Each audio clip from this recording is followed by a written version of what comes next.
conversation. Can you remember the first time you met each other? When, where, why, and so on? I can remember, but the other two guys, because we had sort of a demo tape, and they were taking demo tapes round to record companies, and allegedly went to Rough Trade Records, Vince and Dave, and the guy from Rough Trade says, this man, Mr. Miller, might be interested. But he was in a bit of a grump, apparently. Which means a bad mood. He was in a bad mood. And that's the first time members of Depeche Mode met him. So, and then Daniel came to see us at supporting one of his artists, Fad Gadget. You can. Yeah, Fad Gadget just released.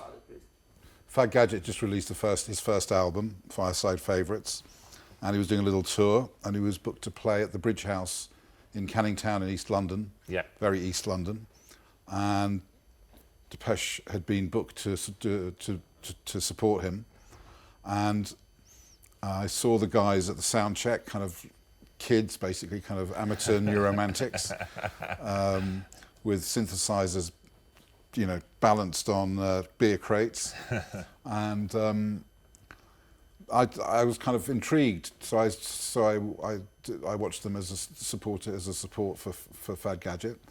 And I was completely blown away pretty much from the beginning. They were making incredible sound, really well arranged, great songs. I thought, well, the first song, I can't actually remember what the first song was now, but I thought it was really great. That's probably their best song, you know. They just play that first to impress everybody. Oh, thanks, Dan. But the songs just got better and better. And the singer, Dave, was like, he stood like completely still he had a light coming from underneath, so he looked kind of gothy. That was his lighting design. Yeah, and he stood completely still. I think you were big, like Dave was 17. I think you were 18. Yeah. You and Martin were 18, and Vince was 19. And the way the songs were written and arranged was just amazing, really. And we sort of did it in we sort of like a real band, and but with synthesizers. Because none of it, of course, there were no laptops or didn't use backing tapes. Even a lot of other we put our synthesizers in our suitcases. Yeah, wrapped in towels. So I went backstage. I went backstage after they played. I said, and they were kind of trying to be cool. You know. What do you mean we were cool? Oh, sorry, you were cool. And I said, oh, that was great. I'd love to see you again. And it just so happens that they were played supporting another band the following week. Yeah. And I came back to see them. I brought a couple of people with me. I brought Boyd Rice, who's a noise artist, but was also a huge pop music fan, and Hildy, who was the other Mute employee at the time, the only other person working at Mute, and I just wanted them to see it, and they were as blown away as I was, and said, we've got to do this. So I went backstage again, and I said, I'd really like to do a single. And they said, all right then. Was that at the same time Daniel asked me, what music do you like? And I said, oh, anything fashionable. Yeah, that's exactly anything that's fashionable. And we just basically said, okay, we exchanged phone numbers. And did we have phone numbers then? Yeah, your parents' phone numbers. Parents' phone numbers. Yeah. And and then we said, let's make a single. I said, yeah, okay.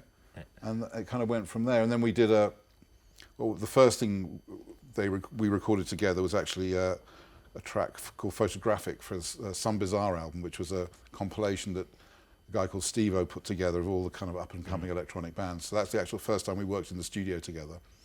And then we went and did Dreaming of Me, which is the first single. I think it has to be said at the same time we were started to be chased by all the big record companies, and they were offering us a lot of money, and remember all the guys, you know. Oh yeah. But we chose Daniel, and it was obviously one of the best decisions we ever made as a group, because we liked the music on his label, and we thought we could trust him, and the relationship has developed and still going on even today. And it was I mean, Mute at the time was two people. I was working from my place. We kind of worked out of the Rough Trade shop mostly, and all the major labels were saying, "Oh, Mute's a nice little label, but you'll never have any commercial success with them." And really inspired me to prove them wrong. Yeah. Partly because I hated the major labels, but mostly because I wanted to do the right thing for the band. And obviously I wanted to continue to work with the band. And we had commercial success very quickly. And we set up distribution deals around the world, working with Sire Records in the States, and lots of really great independent distributors around Europe. And it actually came very quickly, didn't it? As you said, from the time that I first saw you play, when there was like a handful of people basically at the Bridge House, a small pub, you were quite quick, the press got hold of it quite quickly. Yeah.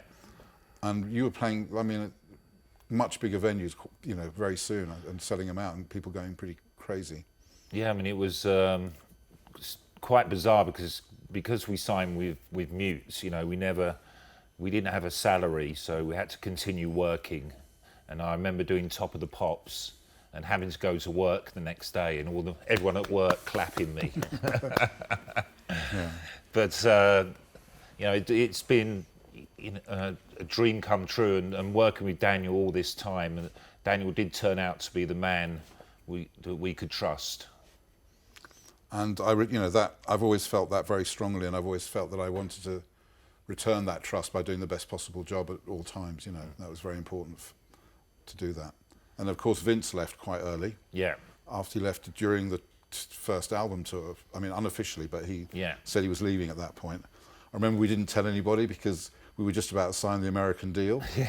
And we said, well, don't tell anybody, because if they would tell anybody, the main song, because Vince Clarke really was the leader of the band. Yeah. And he was the main songwriter. He'd written all the hits. Martin had written 2 songs that were on the album, but Vince was the guy, really the leader and the main songwriter. And so if people found out that he left, the Americans definitely wouldn't have wanted to sign a contract, because quite rightly, really. So we had to keep it quiet, and then we announced it after we signed the contract. Oh yeah, by the way, Vince has left. But it didn't. But that inspired Martin. Martin had always written songs, as I understand it, and I think there was never any question of Depeche Mode stopping. It was all about, okay, let's really make something of it. We all trusted Martin to be a great songwriter. We were all so excited in the position we were in already. Yeah. That's it. Yeah, That's enough. Yeah. that's enough. Okay. Le camere continuano a girare mentre lo osservano, ok? Okay, cool. Thank you Thank very you for much. your time. Okay. Once again, thank you. You're welcome. Thanks. Was that it? I think that's it. Oh, Yes. good. Excellent. Yes. To the bar. Thank you very much. Well done. Thank you. What's one more thing? It's like Columbo, isn't it? Oh, just one more thing. Yeah. I used to love that.